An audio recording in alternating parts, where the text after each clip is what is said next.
بسم الله الرحمن الرحيم. يا رب لك الحمد كما ينبغي لجلال وجهك وعظيم سلطانك، ولك الحمد على نعمة الإسلام وعلى نعمة الإيمان وعلى نعمة القرآن، ولك الحمد أن جعلتنا من أمة محمد صلى الله عليه وسلم.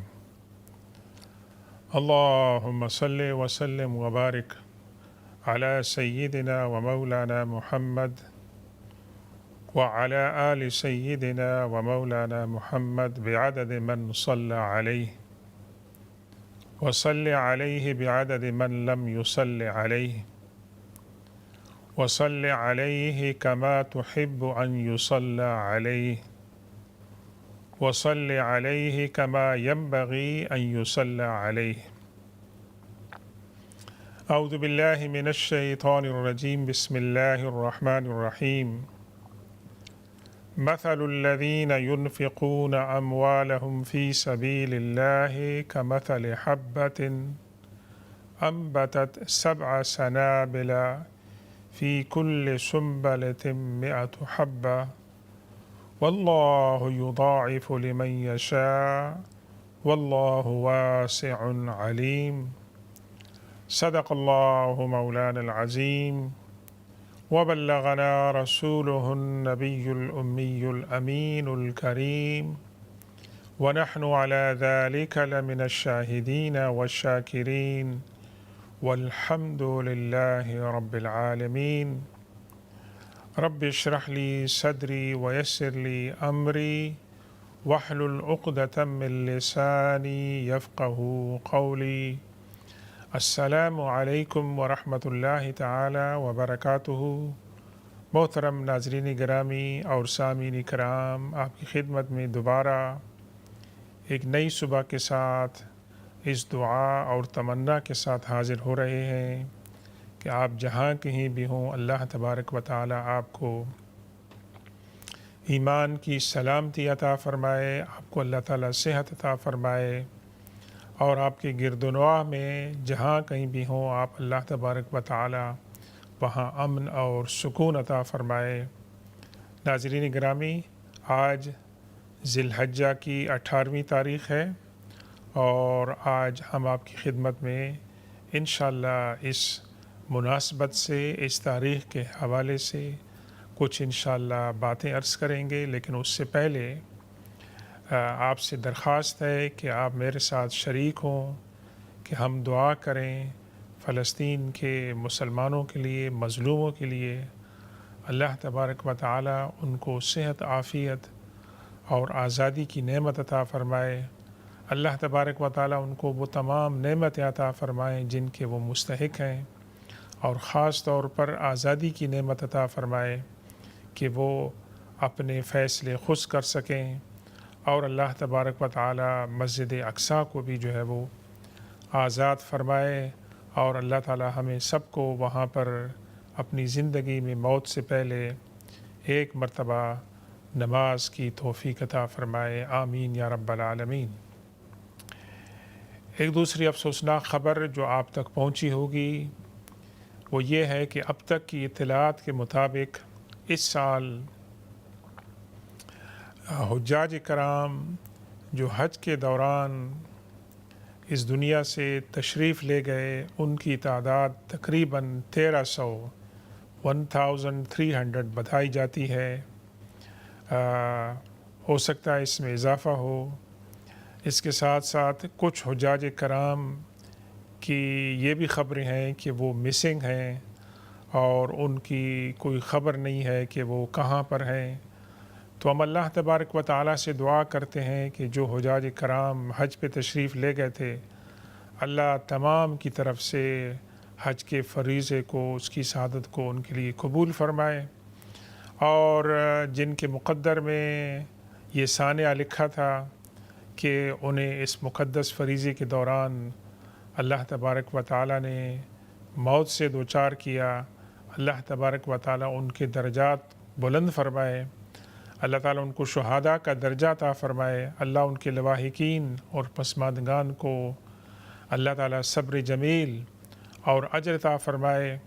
اور جو بھی انسانی وجوہات ہو سکتی ہیں اللہ تعالیٰ ان کے سد باب کی جو ہے وہ توفیق عطا فرمائے۔ آج کی تاریخ کوئنسائڈ کرتی ہے ناظرین گرامی اسلامی تاریخ کے اندر ایک بہت بڑے سانحے کی، ایک بہت بڑی ٹریجڈی جو ان امیجنیبل ہے، اور جس کے بارے میں آج ہم یہاں بیٹھ کر جس کو ہم ناقابل تصور اور ناقابل یقین سمجھتے ہیں۔ جی ہاں، 18 ذی الحج کو اور یہ جمعے کا دن ہے، اور اس جمعے کے دن کو جو کہ 18 جو ہے وہ ذی الحج ہے، اور 18 جو ہے وہ کیا نام ہے 35ویں ہجری کا دن ہے، سال ہے، اور یہ خلافت ہے کس کی؟ اللہ کے رسول صلی اللہ علیہ وسلم کے ایک جانثار اور انتہائی قریبی صحابی جناب سیدنا عثمان بن عفان رضی اللہ تعالیٰ عنہ کہ جن کی اسلام کے اندر زندگی کا آغاز ایک خواب سے ہوتا ہے، اور اسلام کے اندر ان کی زندگی کا اختتام ایک خواب سے ہوتا ہے۔ تو پہلے آپ کے سامنے وہ خواب شیئر کرتے ہیں، اور انشاءاللہ پھر ہم دیکھیں گے کہ ان کی مبارک زندگی اور ان کی زندگی کے ایمان افروز واقعات سے ہم اس دور میں کیا سبق حاصل کر سکتے ہیں۔ ان کی زندگی کے واقعات اور ان کے مناقب بے شمار ہیں، اور ہم ایک نشست کے اندر ان کا احاطہ نہیں کر سکتے، ایک واقعہ کا بھی نہیں کر سکتے، چہ جائے کہ ان کی زندگی کے تمام مناقب اور واقعات کا یہاں ذکر کیا جائے، وقت جو ہے وہ اجازت نہیں دیتا، لیکن اتنی بات عرض کر دیں کہ ان کی زندگی اسلام میں ایک خواب سے شروع ہوتی ہے کہ حضرت عثمان بن عفان رضی اللہ تعالیٰ عنہ اسلام قبول کرنے سے پہلے ایک نہایت ہی خوبصورت فطرت کے انسان تھے، اور جنہوں نے مسلمان ہونے کے بعد بتایا کہ انہوں نے جاہلیت کے زمانے میں جاہلیت کی جو برائیاں تھیں ان سے اللہ تعالیٰ نے ان کو پاک رکھا، زنا، شراب خوری اور دیگر جو واہیات کی چیزیں تھیں اللہ تعالیٰ نے ان کو پاک رکھا، اور وہ بہت ہی اچھی فطرت کے انسان تھے، اور ان کے جو قبیلے کے افراد تھے، مکہ کے جو افراد تھے، ان کی طبیعت کی نرمی اور ملنساری اور عاجزی کی وجہ سے ان کے ساتھ محبت کرتے تھے۔ ان کا پیشہ تجارت تھا، بزنس تھا، تو وہ ایک دفعہ بزنس کے سلسلے میں شام گئے تھے، اور شام سے جب اپنے قافلے کے ساتھ واپس لوٹ رہے تھے تو راستے میں دوپہر کی دھوپ ہے، اور اس دھوپ کے اندر وہ چلنے کی بجائے ایک درخت کے نیچے وہ آرام کرتے ہیں، اور وہ جب آرام کرتے ہیں تو انہیں خواب آتا ہے، اور انہیں خواب میں بشارت دی جاتی ہے کہ اے اللہ کے بندے، مکہ مکرمہ میں اللہ کے محبوب بندے محمد الرسول اللہ صلی اللہ علیہ وسلم مبعوث ہو چکے ہیں، اور تم جا کر ان کے ہاتھ پر اسلام قبول کرو اور بیعت کر لو۔ یہ خواب حضرت عثمان غنی رضی اللہ تعالیٰ عنہ دیکھتے ہیں، اور کوئنسیڈنس ایسے ہوتا ہے کہ جیسے آپ واپس آتے ہیں تو کچھ اور بھی باتیں ہوتی ہیں، لیکن ان میں ایک اہم واقعہ یہ ہوتا ہے کہ ان کے قریبی دوست حضرت ابوبکر صدیق رضی اللہ تعالیٰ عنہ ان کے پاس اسلام کا پیغام لے کر جاتے ہیں، اور حضرت عثمان غنی رضی اللہ تعالیٰ عنہ بغیر کسی سوال کے، بغیر کسی بحث کے، بغیر کسی ثبوت کے مطالبے کے وہ لبیک کہتے ہیں اور حضور پاک صلی اللہ علیہ وسلم کی خدمت میں حاضر ہو کر ایمان لاتے ہیں۔ تو ان کا جو نمبر ہے ایمان لانے والوں میں، بعض روایات میں 5واں نمبر ہے، تو السابقون الاولون میں سے ہیں، اور اسلام کی راہ میں انہوں نے تکلیفیں بھی اٹھائیں، حالانکہ وہ مالدار تھے، انڈیپینڈنٹ تھے، لیکن ان کے چچا نے ان کو زنجیروں میں بند کیا اور ان کو کہا کہ میں تمہاری زنجیریں اس وقت تک نہیں کھولوں گا جب تک کہ تم یہ جو نیا دین جس کے جو بدعت ہے، ایک نعوذ باللہ ایک نئی چیز ہے، تم اس سے برات کا اعلان نہیں کرتے۔ لیکن ایمان اور اسلام اور حضور پاک صلی اللہ علیہ وسلم کی محبت حضرت عثمان غنی رضی اللہ تعالیٰ عنہ کے دل و دماغ میں اس طرح سرایت کر گئی تھی کہ آپ نے فرمایا اپنے چچا سے کہ آپ نے جو کچھ کرنا ہے وہ آپ کر لیں، میں اب ایمان سے اور اسلام سے اپنی برات نہیں کرتا ہوں، میں اس دین پر قائم رہوں گا۔ تو ان کے چچا نے ان کی زنجیریں جو ہے وہ کھول دی۔ تو ناظرین کرام، یہ تو پہلا خواب تھا جو اسلام میں حضرت عثمان غنی رضی اللہ تعالیٰ عنہ کو ہوا، اور جس خواب کی تعبیر فوراً جو ہے وہ عملی طور پر ہوئی۔ اور ایک دوسرا خواب انہوں نے دیکھا اپنی زندگی کے اختتام کے اوپر، کہ جو فساد کرنے والے ٹولے والے تھے وہ ان کے دروازوں پر پہنچ گئے تھے، اور حضرت عثمان غنی رضی اللہ تعالیٰ عنہ اپنے گھر میں محصور ہیں، خلیفۃ المسلمین ہیں، مسلمانوں کی اس وقت کی ایک سپر پاور، ایک بہت بڑی امپائر کے آپ خلیفہ ہیں، اور وہ بے بس ہو کر اپنے گھر کے اندر محصور ہیں۔ کہاں پر ہیں؟ مدینۃ الرسول صلی اللہ علیہ وسلم۔ کہاں پر ہیں؟ مسجد نبوی کے قریب ہیں۔ اور کون سے ایام ہیں؟ ذی الحجہ کے ایام ہیں۔ ان مبارک دنوں کے اندر، ان مبارک ساعات کے اندر، ان مبارک مقامات کے اوپر ہیں، وہ جگہ کہ جس کو اللہ کے رسول صلی اللہ علیہ وسلم نے حرم قرار دیا۔ آپ نے فرمایا کہ اللہ تبارک و تعالی مدینہ کو اسی طرح قابل احترام اور حرم بنا جس طرح ابراہیم علیہ السلام نے مکہ کے لیے اور حرم کے لیے دعا کی تھی۔ وہ جگہ کہ جہاں اللہ کے رسول صلی اللہ علیہ وسلم کی زندگی کے 10 بہترین سال وہاں گزرے، جہاں آپ نے اسلام کو قابل نفاذ بنایا، اور جہاں مدینہ مکرمہ محترمہ جو ہے وہ دارالخلافہ ٹھہرا، جہاں اسلام کی جہاں سے شعائیں جو ہیں وہ پھیلی، اور جہاں حضور پاک صلی اللہ علیہ وسلم آرام فرما رہے ہیں، وہ جگہ بہت ہی قریب ہے، اور وہاں پر بلوائی آ کر، فسادی آ کر وہ ٹارگٹ کرتے ہیں سیدنا عثمان بن عفان رضی اللہ تعالیٰ عنہ کو، اور سیدنا عثمان بن عفان رضی اللہ تعالیٰ عنہ خلافت سے دستبردار ہونے کے لیے تیار نہیں ہوتے ہیں۔ کیوں نہیں ہوتے ہیں؟ کہ فرمایا مجھے حضور پاک صلی اللہ علیہ وسلم نے ایک نصیحت فرمائی تھی۔ کیا نصیحت فرمائی تھی؟ کہ عثمان، اللہ تعالیٰ تمہیں ایک خلعت، ایک لباس، ایک قمیض پہنائے گا، ایک جبہ پہنائے گا تمہیں اللہ تعالیٰ، اور کچھ شر پسند لوگ تم سے وہ جبہ اتارنے کی کوشش کریں گے، تم نے وہ جبہ، وہ خلعت نہیں اتارنی ہے۔ اس کی تعبیر کیا تھی؟ کہ وہ خلد کے فاخرہ وہ خلافت رسالت مآب صلی اللہ علیہ وسلم تھی۔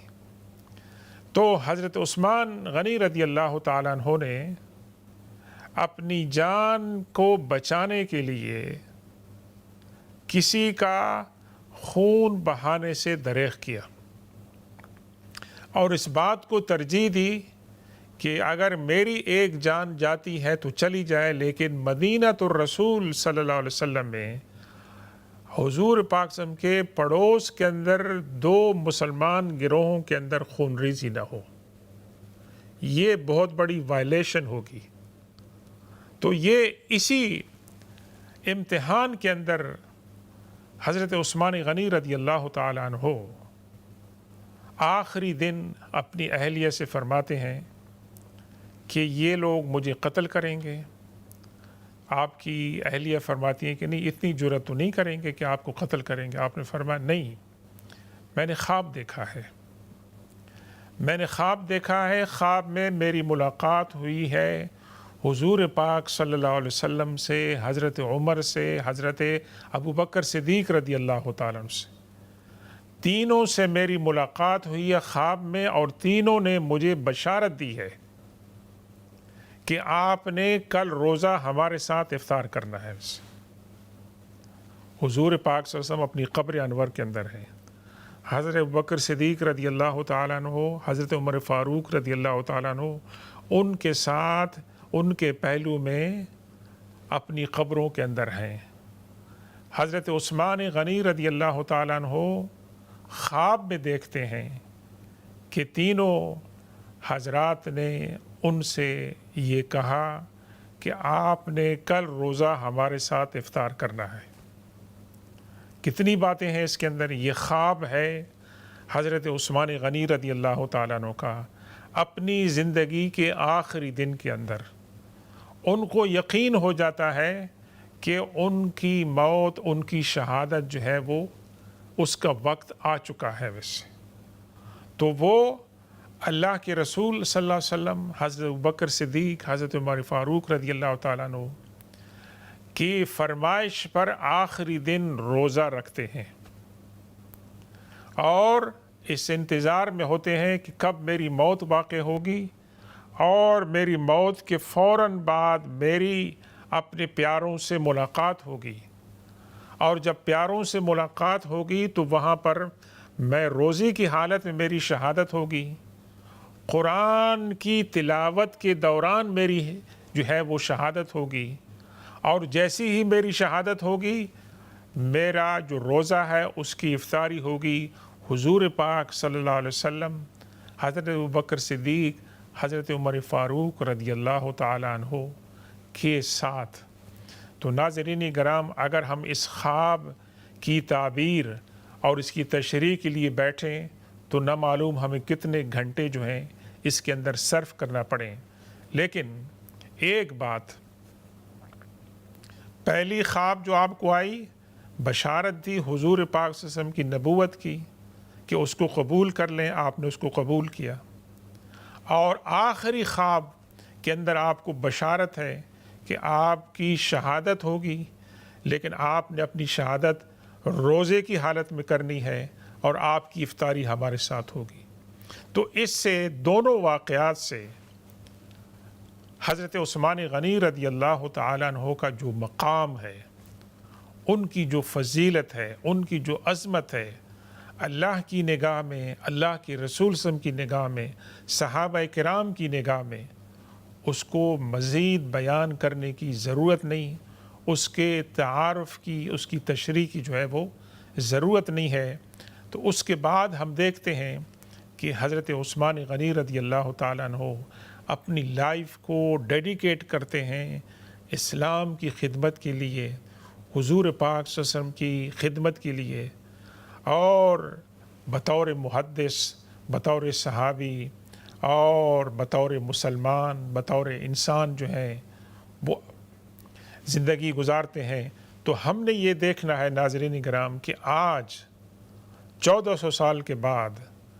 حضرت عثمان غنی رضی اللہ تعالیٰ عنہ کی اس مبارک زندگی سے ہم کیا سبق حاصل کر سکتے ہیں۔ حضرت عثمان غنی رضی اللہ تعالیٰ عنہ تو اپنی ذات میں یونیک تھے. اب کوئی اور عثمان غنی تو نہیں آ سکتا، نہ کوئی اور عثمان غنی بن سکتا ہے. لیکن کیا ایسے ہو سکتا ہے کہ حضرت عثمان غنی رضی اللہ تعالیٰ عنہ کی جو صفات ہیں اور ان کی جو کریکٹرسٹکس ہیں، کیا ان سے آج میں کوئی فائدہ حاصل کر سکتا ہوں؟ جی ہاں، انشاءاللہ اس کے بارے میں ہم باتیں کریں گے. اور ان کی جو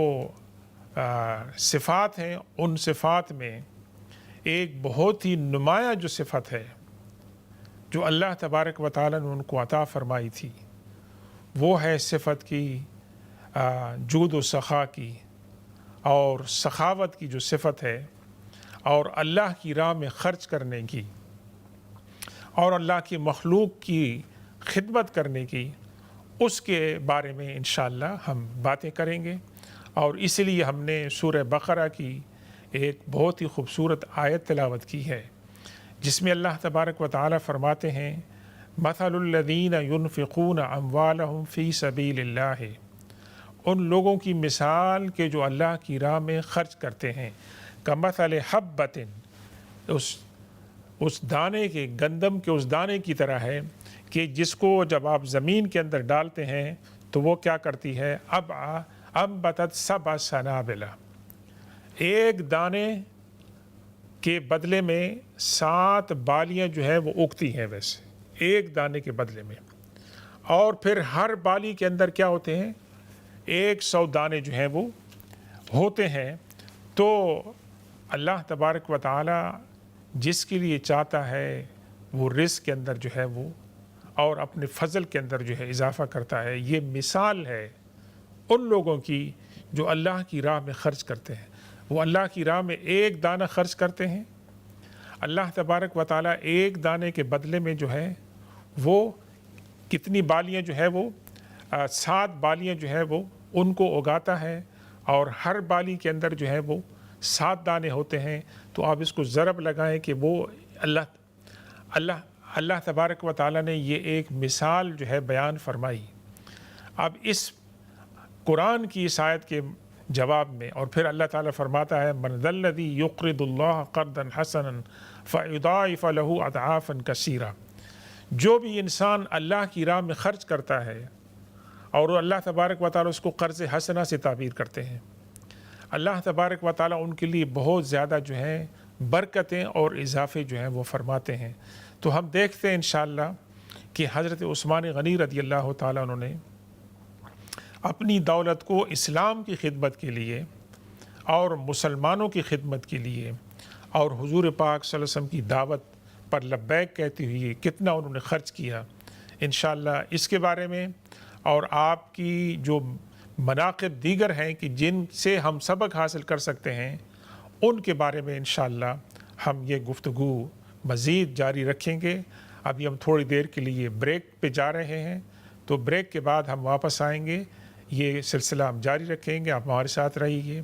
اور بریک کے بعد اگر آپ کے سوالات ہوں گے تو انشاءاللہ ان کے ہم جوابات بھی دینے کی کوشش کریں گے. آپ ہمارے ساتھ رہیے. والسلام علیکم ورحمۃ اللہ تعالی وبرکاتہ. سبحان ربک رب العزت عما یصفون وسلام علی المرسلین والحمد للہ رب العالمین.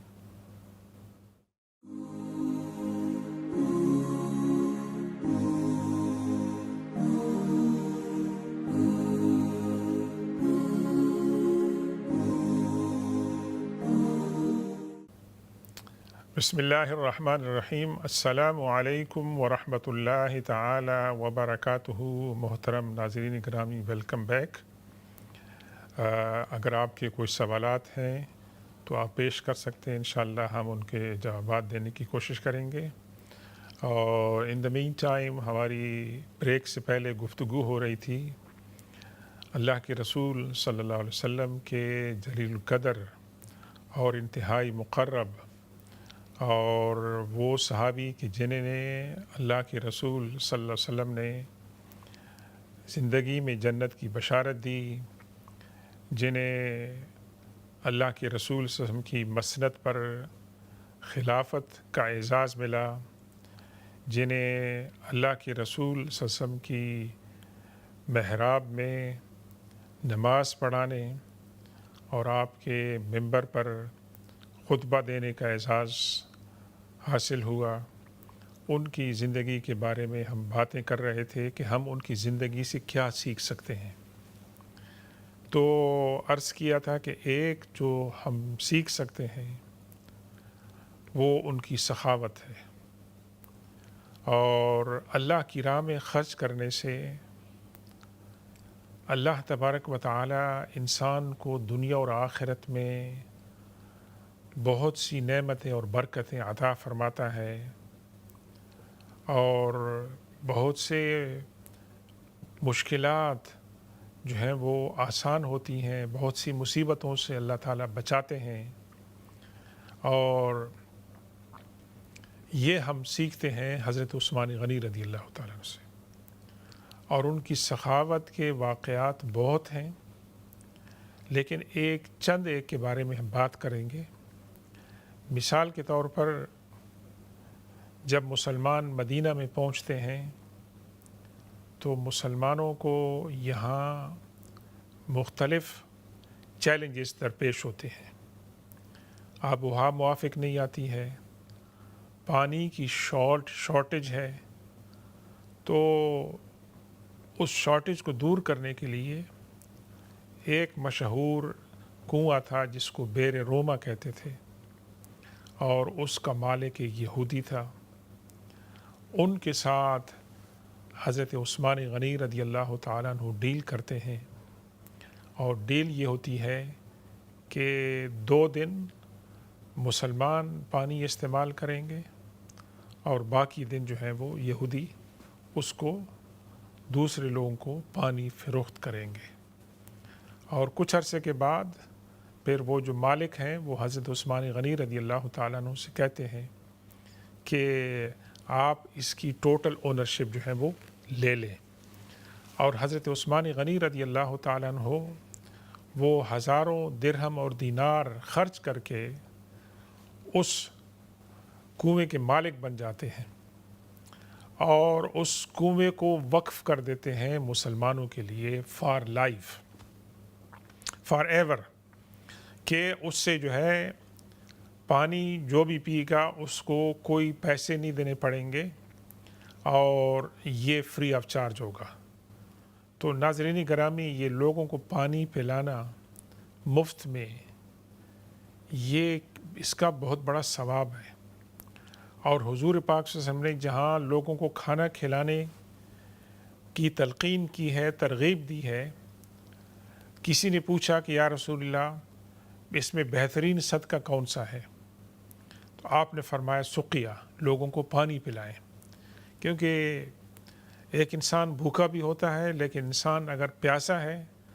اور بھوکا ہے تو اس کو اگر پانی پلا دیں گے تو اس کی کم از کم آدھی تکلیف جو ہے وہ دور ہو جائے گی، کہ اس کا جو پیاس ہے وہ اس کی بجھ جائے گی ویسے، اور وہ بھوک کو کچھ عرصہ برداشت کر سکے گا، لیکن اگر اس کی پیاس ہوگی تو وہ کھانا کیسے کھا سکے گا؟ اس کے لیے تو پانی ضروری جو ہے وہ ہے۔ تو یہ جو حضرت عثمان غنی رضی اللہ تعالیٰ عنہ نے یہ کام کیا کہ بیرا روما انہوں نے خریدا اور اس کو مسلمانوں کے لیے انہوں نے وقف کر دیا، یہ ہمارے لیے ایک قابل تقلید مثال ہے کہ ہم اس سلسلے میں جو کچھ بھی کر سکتے ہیں ضرورت مندوں کے لیے، خاص طور پر دنیا میں ایسے علاقے ہیں کہ جہاں پر خوراک کی قلت ہے، جہاں لوگوں کو پانی کا ایکسیس جو ہے بہت مشکل ہے، تو وہاں پر ڈھونڈ کر تلاش کر کے ان کے لیے پانی کا جو انتظام ہم کر سکتے ہیں، یہ حضرت عثمان غنی رضی اللہ تعالیٰ عنہ کی زندگی سے ایک سبق ہم حاصل کر سکتے ہیں۔ اور دوسرے مواقع آئے، مثال کے طور پر مدینہ طیبہ میں حضور پاک صلی اللہ علیہ وسلم کی مسجد میں، آپ کے عہد رسالت میں، آپ کی زندگی مبارک کے اندر جب مسجد نبوی کے اندر ایکسپینشن کی ضرورت ہوئی، مسلمانوں کی آبادی میں اضافہ ہونے لگا، تو اللہ کے رسول صلی اللہ علیہ وسلم نے اس خواہش کا اظہار کیا،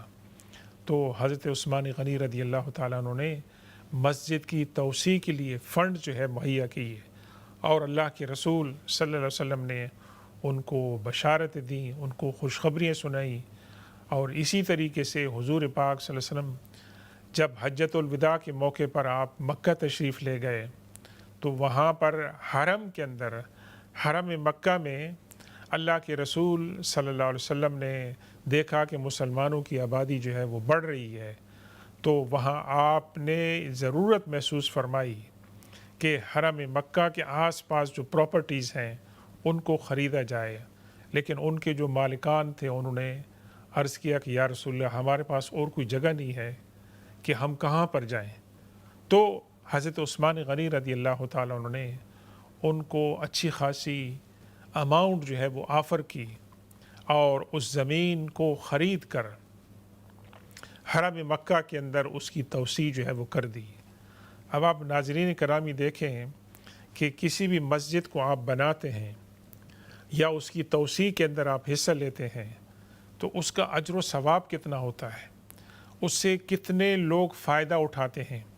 کتنے نمازی وہاں آ کر نماز پڑھیں گے، کتنے نمازی وہاں پر دعائیں مانگیں گے، قرآن کی تلاوت کریں گے، وہاں لوگوں کی تعلیم کا انتظام ہوگا، اور کتنے لوگ وہاں پر آ کر نوافل پڑھیں گے، وہاں تعلیم کا سلسلہ ہوگا، کتنے لوگ اس سے فائدہ اٹھائیں گے۔ آپ جو مسجد کی تعمیر کے اندر، مسجد کی توسیع کے اندر آپ حصہ لیں گے، اللہ تبارک و تعالیٰ وہ آپ کے لیے صدقہ جاریہ رکھے گا۔ تو یہ بھی حضرت عثمان غنی رضی اللہ تعالیٰ عنہ کی ایک خصوصیت ہے اور ان کی ایک منقبت اور فضیلت ہے کہ انہوں نے اپنے پیسوں سے مسجد نبوی اور مسجد حرام مکہ کے اندر جو ہے انہوں نے ایکسٹینشن کرائی۔ ایک اور بات جو ان کے زمن میں کہی جاتی ہے اور بہت مشہور ہے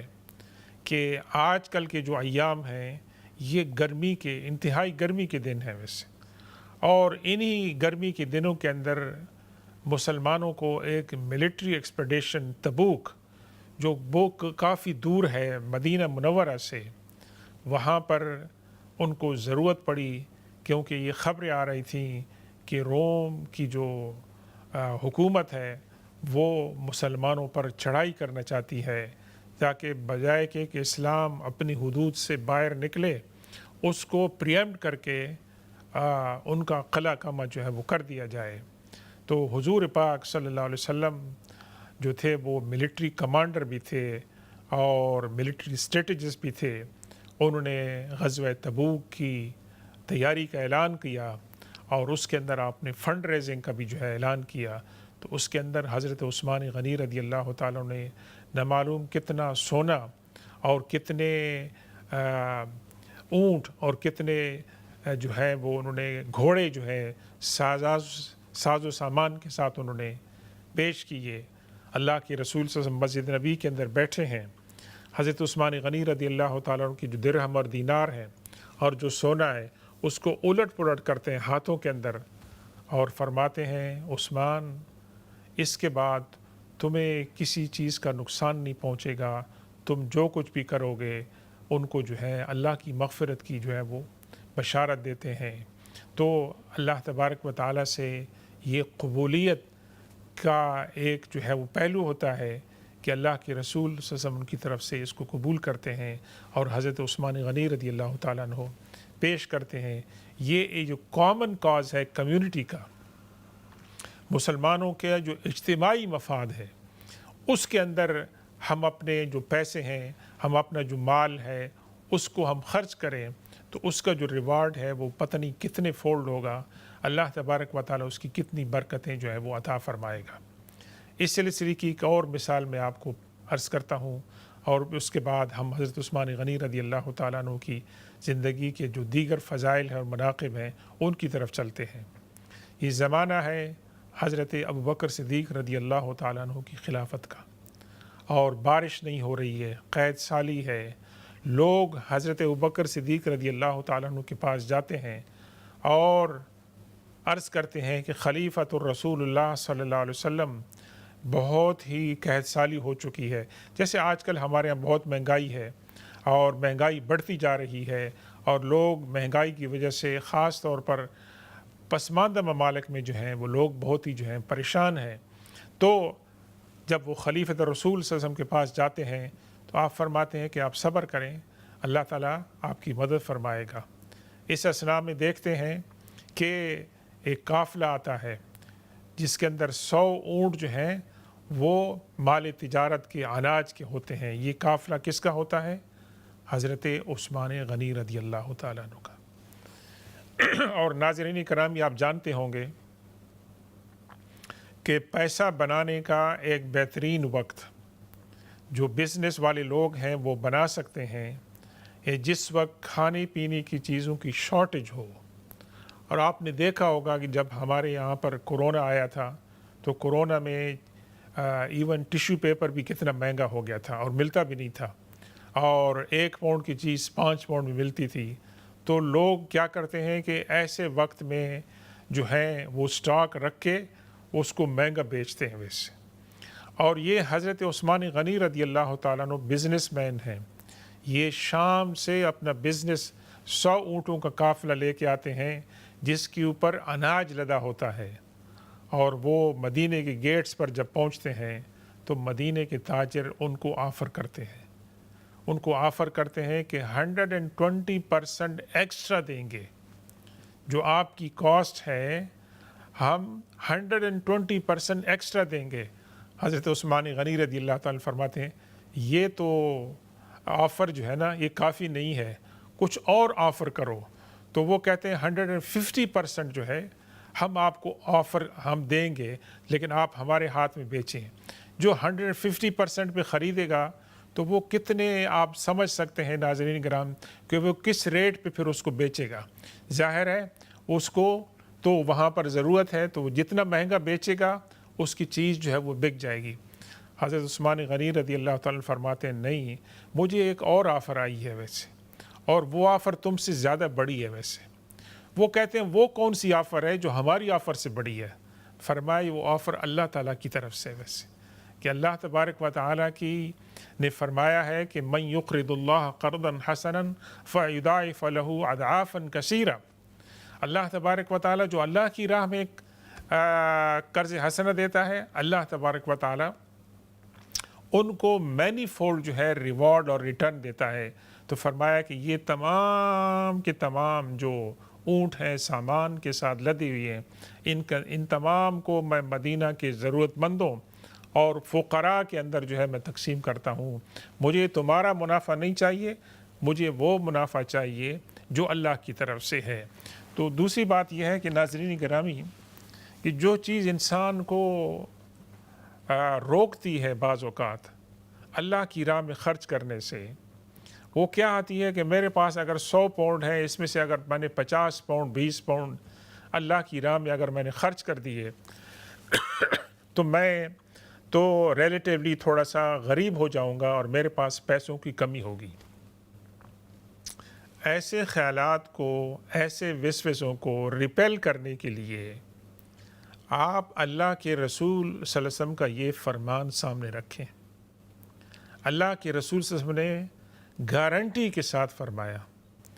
کہ جس آدمی نے اللہ کی راہ میں خود کچھ خرچ کیا، صدقہ کیا، اس کے مال میں کمی نہیں آئے گی۔ یعنی بظاہری طور پر تو 100 میں سے 20 پاؤنڈ دے دیے، 80 پاؤنڈ رہ گا، کمی آ گئی، لیکن اللہ کے رسول فرماتے ہیں کہ اس کے مال میں کمی نہیں آئے گی۔ اللہ تعالیٰ ان کو اضافہ عطا فرمائے گا، اللہ تعالیٰ ان کے مال میں برکت عطا فرمائے گا، اللہ تبارک و تعالیٰ ان کے مال کو ضائع ہونے سے بچائے گا، اور جو دوسری نعمتیں ہیں، برکتیں اس کے علاوہ ہیں، وہ اللہ تبارک و تعالیٰ مزید جو ہے وہ ان کو عطا فرمائے گا۔ تو یہ خوبصورت مثال ہے حضرت عثمان غنی رضی اللہ تعالیٰ عنہ کی سیرت کی، کہ آپ نے اپنا پیسہ بطور بزنس مین تو بنایا جتنا بنا سکتے تھے، لیکن اس پیسے کا ایک اچھا شیئر اور پورشن جو ہے وہ اللہ کے لیے، دین کے لیے، اللہ کے رسول صلی اللہ علیہ وسلم کے لیے اور مسلمانوں کے لیے اور ضرورت مندوں کی خدمت کی انہوں نے وقف کیا۔ یہ ایک ایسی بات ہے جس سے ہم سبق حاصل کر سکتے ہیں اور اپنی زندگی کا ایک شعار بنا سکتے ہیں کہ ہم زکوٰۃ کے علاوہ بھی صدقات و خیرات جو ہیں وہ کریں۔ ناظرین گرامی، دوسری خوبی جس کو ہم اپنا سکتے ہیں اور جس کی بہت زیادہ ضرورت ہے آج کل کے اس پرفتن دور کے اندر، وہ ہے حضرت عثمان غنی رضی اللہ تعالیٰ عنہ کی خوبی شرم و حیا کی۔ شرم اور حیا یہ حضرت عثمان غنی رضی اللہ تعالیٰ عنہ کی ایک ایسی خوبی ہے کہ جس کو اللہ کے رسول صلی اللہ علیہ وسلم نے اپریشیٹ کیا، جس کو حضور پاک صلی اللہ علیہ وسلم نے اپریشیٹ کیا، اور جس کو اللہ کے رسول صلی اللہ علیہ وسلم نے ریکمینڈ کیا۔ اللہ کے رسول صلی اللہ علیہ وسلم نے کیا فرماتے ہیں کہ الحیاء شعبۃ من الایمان، ہمارے اندر جو حیا کی جو کیفیت ہے یہ ایمان کا ایک حصہ ہے۔ اور اللہ کے رسول صلی اللہ علیہ وسلم کیا فرماتے ہیں، اذا فاتک الحیاء فافعل ما تشاء، جب تمہارے اندر سے حیا اٹھ جائے تو تم جو چاہو کرو۔ تو یہ حیا جو ہے یہ اللہ کے رسول صلی اللہ علیہ وسلم کی سیرت، صحابہ کرام اور خاص طور پر حضرت عثمان غنی رضی اللہ تعالیٰ عنہ کی سیرت کا ایک بہت ہی نمایاں پہلو ہے، جس کے بارے میں مختلف احادیث جو ہیں وہ بیان کی گئی ہیں۔ مثال کے طور پر ایک بہت ہی مشہور حدیث جو ہم بیان کرتے ہیں کہ حضور پاک صلی اللہ علیہ وسلم اپنے گھر کے اندر تشریف رکھتے ہیں اور حضرت ابوبکر صدیق رضی اللہ تعالیٰ عنہ شرف باریابی چاہتے ہیں تو ان کو اجازت ملتی ہے، وہ آتے ہیں اور حضور پاک صلی اللہ علیہ وسلم جس حال کے اندر ہوتے ہیں، حضرت عائشہ رضی اللہ تعالیٰ عنہ جس کیفیت میں ہوتی ہیں، اسی کیفیت کے اندر حضرت ابوبکر صدیق رضی اللہ تعالیٰ عنہ کی جو ضرورت ہوتی ہے، جو بات ہوتی ہے، وہ کر کے چلے جاتے ہیں۔ حضرت عمر فاروق رضی اللہ تعالیٰ عنہ اجازت چاہتے ہیں، ان کو اجازت ملتی ہے اور اللہ کے رسول صلی اللہ علیہ وسلم جو ہے وہ ان کی ضرورت کو پورا کرتے ہیں اور وہ چلے جاتے ہیں ویسے۔ اس کے بعد حضرت عثمان غنی رضی اللہ تعالیٰ عنہ دستک دیتے ہیں اور حاضری کی اجازت چاہتے ہیں تو اللہ کے رسول صلی اللہ علیہ وسلم سنبھل کر بیٹھ جاتے ہیں اور حضرت عائشہ سے فرماتے ہیں کہ تم اپنی حیت کو ٹھیک کر لو، اور پھر حضرت عثمان غنی رضی اللہ تعالیٰ عنہ تشریف لاتے ہیں اور ان کی جو ضرورت ہوتی ہے، جو بات ہوتی ہے، اللہ کے رسول صلی اللہ علیہ وسلم اس کو پورا کرتے ہیں۔ اور اس کے بعد جب وہ چلے جاتے ہیں تو حضرت عائشہ صدیقہ رضی اللہ تعالیٰ عنہ پوچھتی ہیں کہ یا رسول اللہ، میرے والد حضرت ابوبکر آئے، حضرت عمر آئے، آپ جس حال میں تھے اسی حال میں آپ بیٹھے رہے، لیکن جب حضرت عثمان رضی اللہ تعالیٰ عنہ تشریف لائے تو آپ نے اپنی حیت بھی آپ نے تبدیل کر لی، آپ تھوڑا سنجیدہ ہو کے بیٹھ کے، مجھے بھی آپ نے کہا کہ تم ٹھیک ٹھاک ہو کے بیٹھ جاؤ۔ یہ فرق کیا ہے ویسے؟ اس کی کیا وجہ ہے؟ آپ نے فرمایا عائشہ، میں اس شخص سے کیوں حیا نہ کروں جس سے فرشتے حیا کرتے ہیں؟ یعنی فرشتے حضرت عثمان غنی رضی اللہ تعالیٰ عنہ سے حیا کرتے ہیں تو میں بھی ان سے حیا کرتا ہوں۔ اور حضرت عثمان غنی رضی اللہ تعالیٰ عنہ کے بارے میں آتا ہے کہ جب آپ غسل فرماتے تھے تو آپ بیٹھ کر غسل فرماتے تھے، اور آپ تاریکی کے اندر غسل فرماتے تھے، اور آپ جو لباس پہنا ہوتا تھا اس لباس کو بھی نہیں اتارتے تھے کہ تاکہ آپ بالکل اپنے آپ کو ایکسپوز نہ کریں، بلکہ اپنے لباس کے اندر، تنہائی کے اندر بھی اس بات کا احساس ہے کہ اگر مجھے کوئی نہیں دیکھ رہا ہے تو میرے ساتھ فرشتے ہیں۔ ان کا شرم و حیا، اور اللہ تبارک و تعالیٰ مجھے دیکھ رہا ہے ویسے۔ تو یہ حضرت عثمان غنی رضی اللہ تعالیٰ عنہ کی جو صفت ہے حیا کی، شرم کی، ایک بہت بڑی کوالٹی ہے ویسے۔ اور آج کل کے اس پرفتن دور کے اندر ناظرین کرام، ہمارے معاشرے سے میں آپ کو بتا رہا ہوں، مسلمان معاشرے کے اندر کہ شرم و حیا کی جو ایٹیکیٹ ہیں وہ ڈکلائن ہو رہے ہیں ویسے، اور ایسی چیزوں کو ہم ایکسیپٹ کر رہے ہیں کہ جو شرم و حیا سے جو ہے وہ بار ہیں اور ہم اس کے اندر کوئی آر محسوس نہیں کرتے ہیں،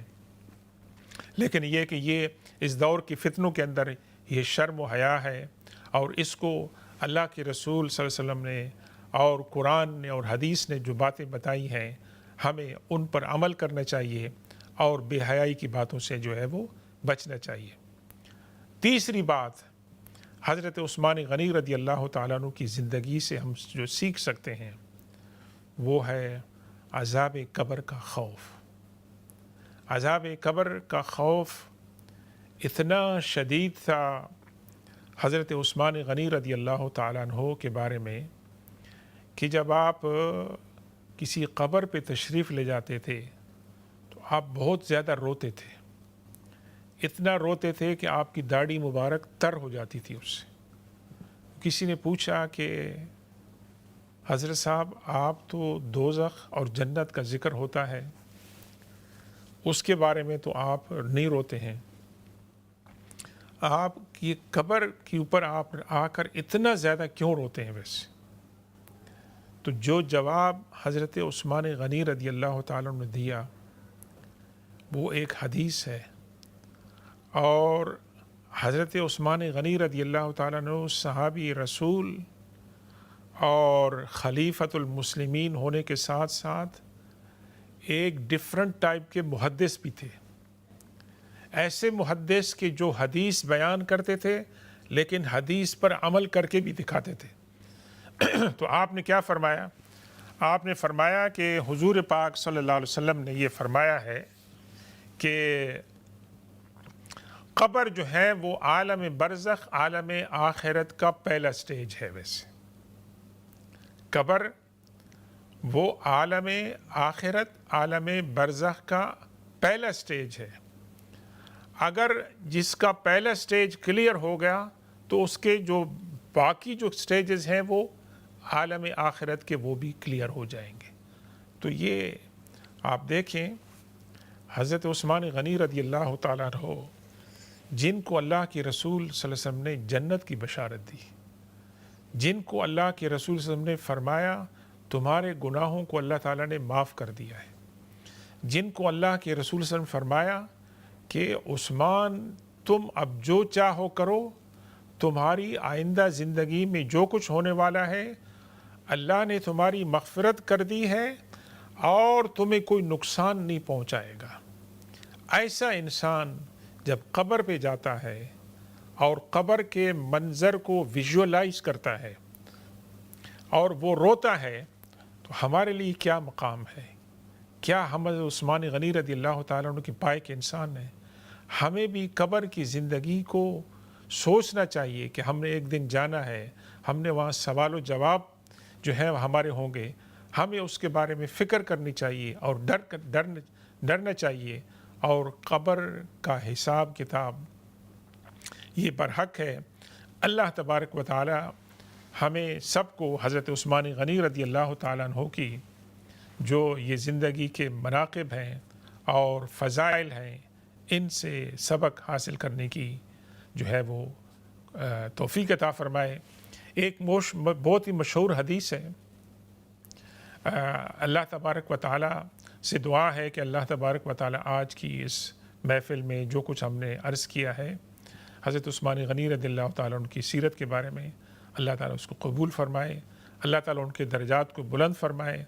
اللہ تعالیٰ ہمیں حضور پاس ان کے روضے کوثر پر حاضر ہو کر